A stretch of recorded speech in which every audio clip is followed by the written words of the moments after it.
Point है, क्योंकि मैं तो क्यों नहीं सकता, मैं डीएम साहब से लिखवाऊंगा। और ये तो सुधार के पॉइंट है आपके कोई पॉइंट ऐसे नहीं है जिसको लेकर के कोई जिद करे अधिकारी की नहीं करना है। तो हमारी व्यवस्थात्मक जो व्यवस्था है उसमें एक रिफॉर्म है।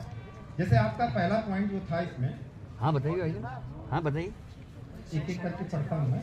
इसमें पॉइंट आपने लिखा हुआ था, अच्छा ऐसे लिखिए। जैसे सबसे पहले अगर बात हम करें चल रहा है, मैं तो करता हूँ। के संचालन का समय तय किया जाना है, ये तो तय होता है।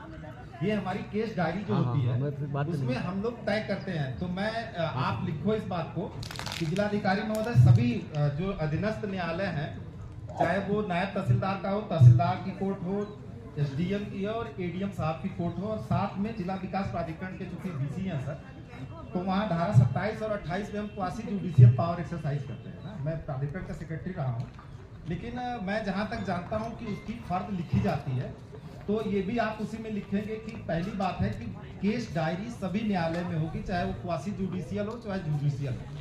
कंप्लीट जो रेवेन्यू कोर्ट है वो तो जुडिशियल हो गया, बट सिटी मजिस्ट्रेट का न्यायालय हो, चाहे हमारे यहाँ हम प्राधिकरण सुन रहे हो, चाहे आप नगर आयुक्त के रूप में सुन रहे हो, उनकी सभी की केस डायरी आवश्यक रूप से रखी जाएगी, जिसको उच्च अधिकारी कभी भी विजिट करके देखेगा कि वो बनी है या नहीं बनी। क्योंकि ये सब हम लोग इंश्योर कराते हैं, देहरादून वगैरह में होता है, अगर आप पता करेंगे तो वहाँ पे ये होता है। और उसी से पता चल जाता है, जो एक पॉइंट इससे आपका जुड़ा था कि हमें ये नहीं पता होता कि आज मेरी कोर्ट चलेगी या नहीं चलेगी।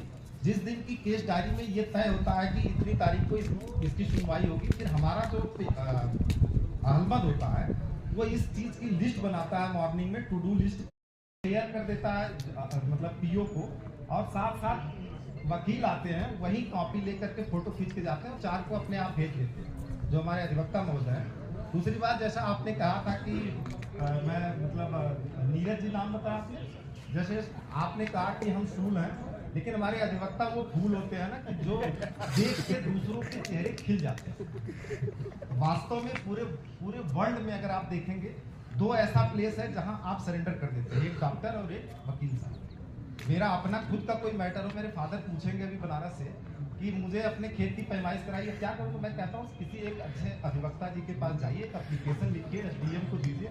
वो सोचते हैं कि मैं सीधे एसडीएम को कह दूंगा, उनके पक्ष में जजमेंट हो जाएगा। विदाउट आपके किसी इनिशिएटिव के कोई काम नहीं होता रही, मैं आपको क्लियर कर देता हूँ। तो आपके सामने आने के बाद कोई ज्ञान नहीं, मतलब पढ़े लिखे कितने लोग, जैसे आपने कहा था ना कि आप ये हमसे ही सीखते हैं और इन्हें कुछ नहीं आता है। मैं आपसे कह रहा हूँ